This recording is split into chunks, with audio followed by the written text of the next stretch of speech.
పథకాల నగదు బదిలీ ఇప్పటి వరకు ఎందుకు చేయలేకపోయారని రాష్ట్ర ప్రభుత్వాన్ని ఎన్నికల సంఘం ప్రశ్నించింది. ఇవాళే నగదు ఇవ్వాల్సిన పరిస్థితి ఎందుకొచ్చిందని ప్రశ్నించింది.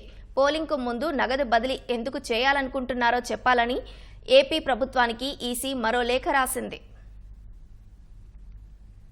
నగదు బదిలీ పథకాలపై మరోసారి రాష్ట్ర ప్రభుత్వానికి కేంద్ర ఎన్నికల సంఘం లేఖ రాసింది. ఇవాళే నగదు ఇవ్వాల్సిన పరిస్థితి ఎందుకొచ్చిందని ప్రశ్నించింది. జనవరి 24 నుంచి మార్చి 24 వరకు రాష్ట్ర ఆర్థిక పరిస్థితిని తమ ముందుంచాలని ఆదేశించింది. ఒకే రోజే నిధుల బదిలీ అవసరం ఎందుకొచ్చిందో తెలుసుకోవడానికేనని వ్యాఖ్యానించింది. ఇప్పటి వరకు నగదు బదిలీ ఎందుకు చేయలేకపోయారో, పోలింగ్ తేదీకి ముందు ఎందుకు ఇవ్వాలనుకుంటున్నారో వివరించాలని ఎన్నికల సంఘం ఆదేశించింది. రాష్ట్ర ఆర్థిక పరిస్థితిపై వివరణ ఇవ్వాలని ఈసీ తేల్చి చెప్పింది.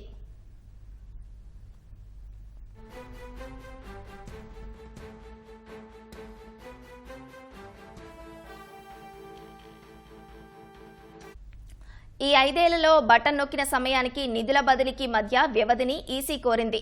బటన్ నొక్కి చాలా వారాలైందని, ఇవాళే నిధులు జమ చేయకపోతే ఏమవుతుందని ప్రభుత్వాన్ని ఎన్నికల సంఘం ప్రశ్నించింది. నిధుల జమకు ఏప్రిల్, మేలో కోడ్ ఉంటుంది అని ముందే తెలుసు కదా అని ఈసీ పేర్కొంది. వారాల పాటు ఆపి పోలింగ్ ముందు రోజే జమ చేయకపోతే ఏమవుతుందని ప్రశ్నించింది. ఇవాళే జమ చేయాలన్న తేదీ ముందే నిర్ణయమైందా? ఉంటే వాటి పత్రాలు ఇవ్వాలని ప్రభుత్వాన్ని ఈసీ ఆదేశించింది. నిధుల జమపై హైకోర్టు కూడా స్పష్టమైన ఆదేశాలు ఇవ్వలేదని ఈసీ లేఖలో పేర్కొంది.